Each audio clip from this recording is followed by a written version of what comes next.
Fixed Roof Coupe channel. Today I'm using a selfie stick. I never really used one of these before, so bear with me if I'm not looking in the right spot. I'm not used to holding it with my hand. A couple things. Corvette's got some leaks. We'll start off with that.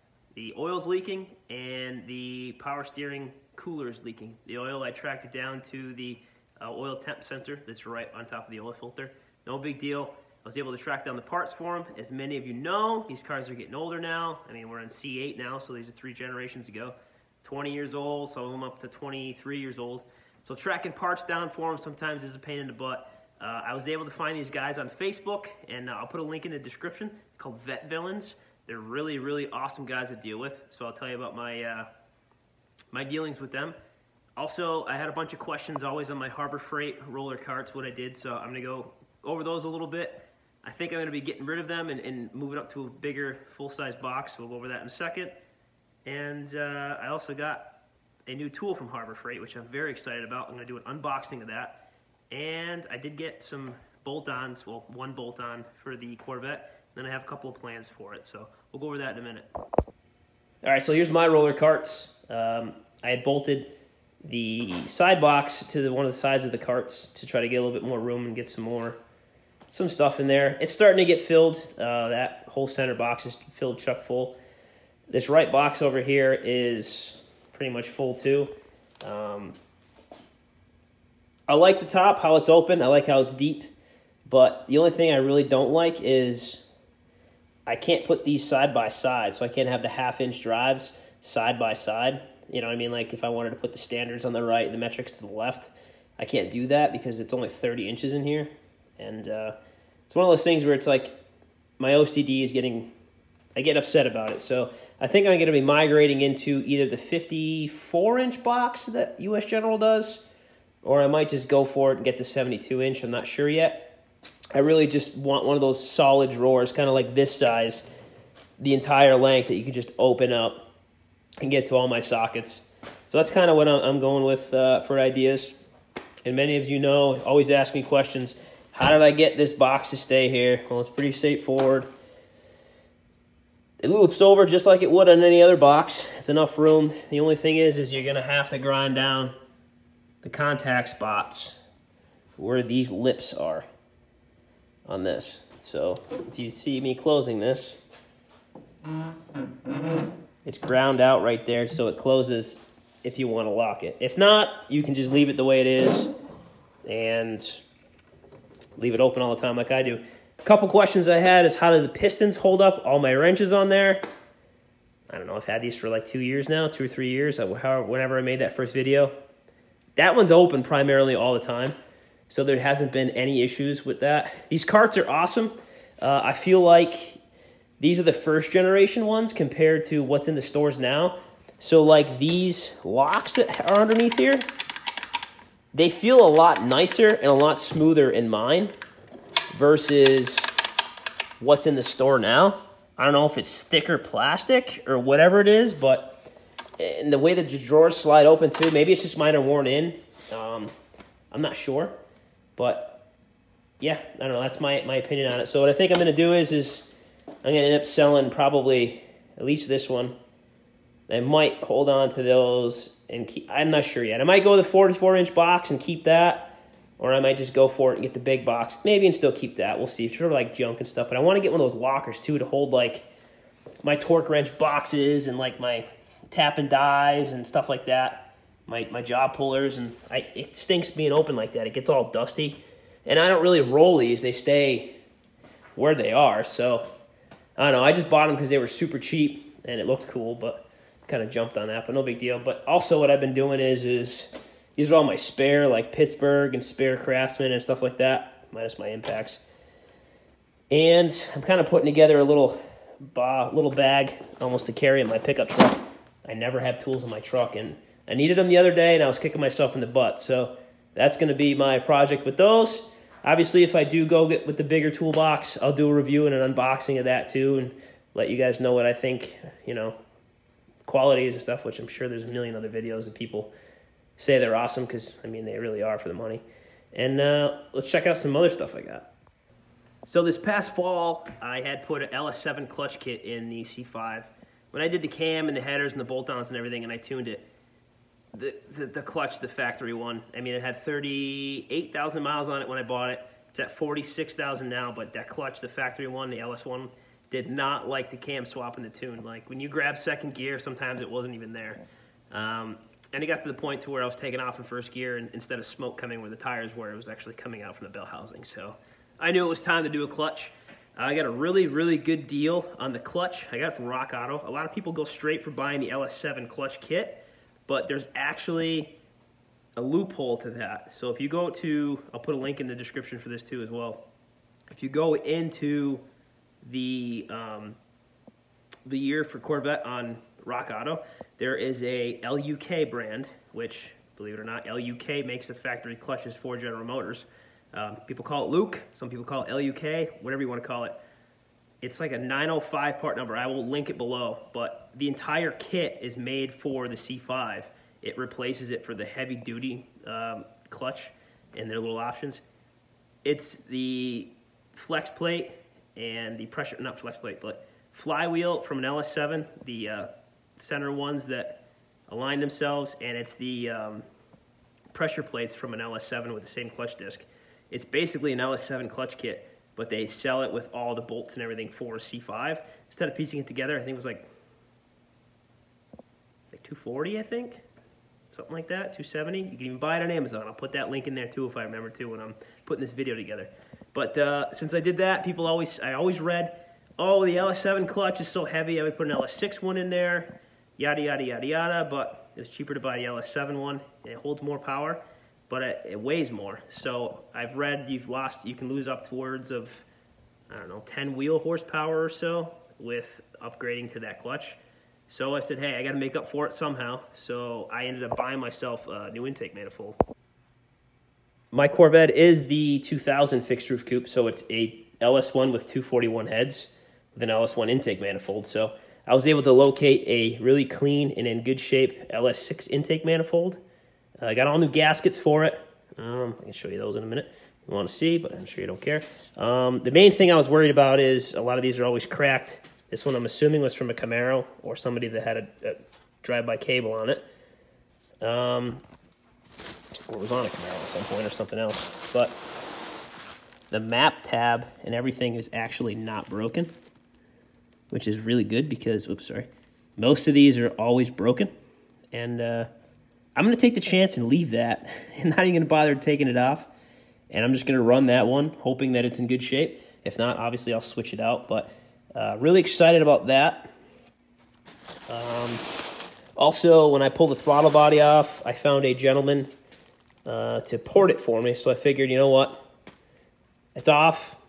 It's like $100 to have it done. You know, price I'm spending on beer half the time. So a little excited about that. Getting over to other parts I got for it. So I dealt with these guys on Facebook called Vette Villians. Really, really cool guys. Really honest guys. So my power steering cooler for my C5 is leaking it. Seeping right here where the rubber meets where the crimps are. I mean, I could change the hoses on it. That's fine, not a big deal. But my factory one is all rusted right here because we do live in New England and there is salt. I mean, I don't know who drove it before me. They could have been one of those guys that drives their Vette in the winter. Yes, I know when you buy a car to drive it, but I don't do that around here. But anyways, my factory one's all rotted here. So this one's actually a low mileage one, and he hooked me up with that. I paid $50 shipped for this, and I got a really good deal. Really good guys to deal with. So this obviously goes with this. So I'm just going to get a new hose, some new clamps, and then hook this up, a couple new O-rings, and get that back in the car, get that all done. Either way, my harmonic balancer is starting to separate for that. So if you look up here, I actually have a ARP bolt, and I got the power bond harmonic balancer. So that'll be getting changed in. But here's a story about Vette Villians. So from what I get from it, it's two brothers that run the company. And they buy wrecked C5s. I believe they dabble with C6 as well. And I messaged one of the guys, and I said, hey, I need a cooler, I always call it transmission, power steering cooler for a C5 Corvette. And they were like, oh, no problem, $50 shipped. I was like, all right. So I sent it to them on PayPal. I sent them the money for the fees just because, you know, that's what I do. And actually, I might not have. If I did, awesome. If I didn't, I'm sorry. I probably should. But this is one of the earlier stages of coolers, I'm assuming. Well, not assuming, but from what I got. And this is what I got originally. And I sent them a picture of that. This is what I want. So I don't know if one brother did something or read it, and one packaged it and shipped it, but I got this in a box, and the box was like beat to crap. Thank you, U.S. Postal Service. They do, you probably all know. So I messaged the guy. I'm like, dude, that's not what I wanted. And one of them was like, my bad, I messed up. Literally pulls this out the same day and priority mails it to me. I get it in 2 days on his dime. And I was like, what do you want me to do with this? He's like, just keep it. I messed up. So let me tell you, guys that do that are awesome. So Vette Villians, if you guys are watching this video, I thank you very, very much for hooking me up with that cooler and eating the rest of the cost on anything. You guys are true heroes. The other problem to my leak is the little oil temp sensor, which shouldn't be too bad.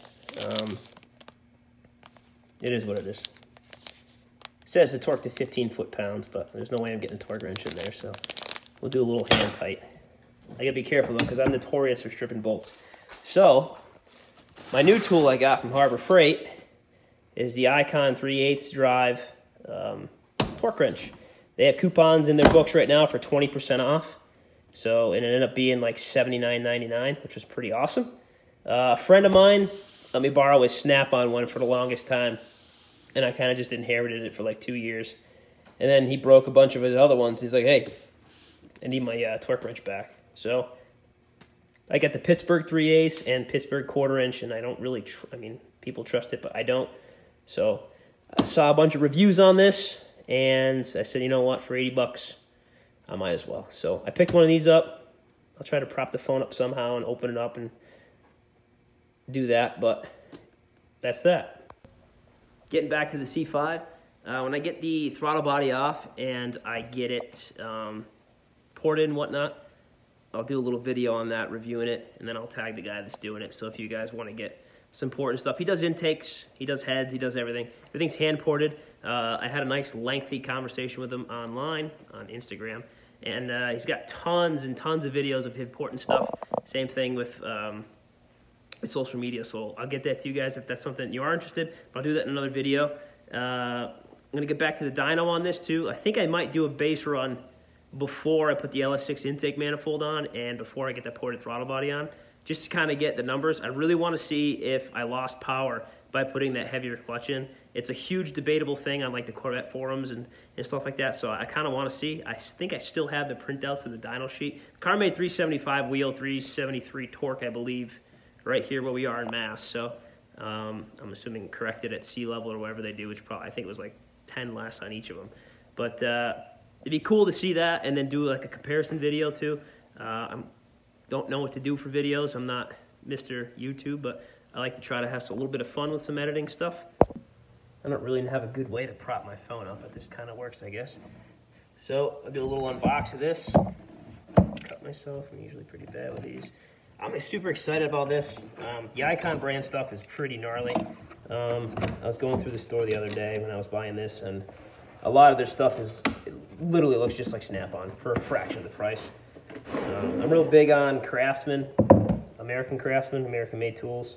Obviously, about 95% positive these aren't, but that's okay. Get back to that. I would definitely buy some of the Icon ratchets and stuff. I'm going to get a couple of those and try them out, but first time opening this thing. Turn it around so you guys can see it. That was a nice little case. A little bit bigger case than I would like. I like the skinnier ones like Snap-on and Pittsburgh are in, and all the other typical ones, but I mean, it is what it is. Certified by Andy. As you can see, Mr. Andy over here. Andy certified this one. Thank you, Andy. I hope you did your job right. I'm sure you did. Probably didn't. I don't know. Maybe. Maybe not. But yeah, wow. Nice, pretty little molded case. Wow. Pretty nice. I'll tell you right off the bat, the last one that I borrowed from my buddy that was Snap-on, this, I believe, snapped up. You pull it down to twist and put torque on. Oh, wow, that's pretty nice. Nice and smooth. So this one goes from 20 foot-pounds up to 100 to 3/8 drive, and from 30.5 Newton meters to 132.2. I'm pretty excited to use it. Let's see. Probably first thing I'm going to use it on is that the LS6 intake manifold, which maybe I won't. I think those are like 15 foot-pounds or maybe even less. So maybe I won't. Maybe I'll have to go buy. They have a 1/4-inch one or something, which I don't think they have that out yet. But figure something out. So far, so good. It's a 90 tooth, I believe. Oh yeah. I'm excited. Do a quick little up close for you. I read a lot of reviews on people complaining about this head, like on the ratchets, saying it's like gonna be too big and all this and bulky. It's literally like, if I didn't know this was Icon, I would have thought it was Snap-on. Most of their stuff looks exactly like it. But let's do a little quick up for you. I know my phone's not really that good. Pretty cool. These numbers down here, I noticed, they're not laser etched. Like you can see the Icon here is laser etched in. And the numbers here are definitely engraved in there. I'm more of a fan of the engraving things. I don't know. A lot of my tools that had the old laser etched, I feel like they always kind of either rub off or scrape off easily. I'm probably wrong, but in my assumption, not my assumption, in my past or my, I don't even know what the word I'm looking for, but yeah, so there's my Icon one. Can't wait to put it to a test. My experience, that was the word I'm looking for. You guys are probably thinking it, bro. You this guy's a moron. I am, no big deal. So thanks for coming back to the channel and checking it out. I got a couple of things. I'll probably do a time-lapse install when I take the intake off, put something together. I know sometimes people like to watch that stuff. I don't know if you do, but thanks for watching, and we'll catch you next time.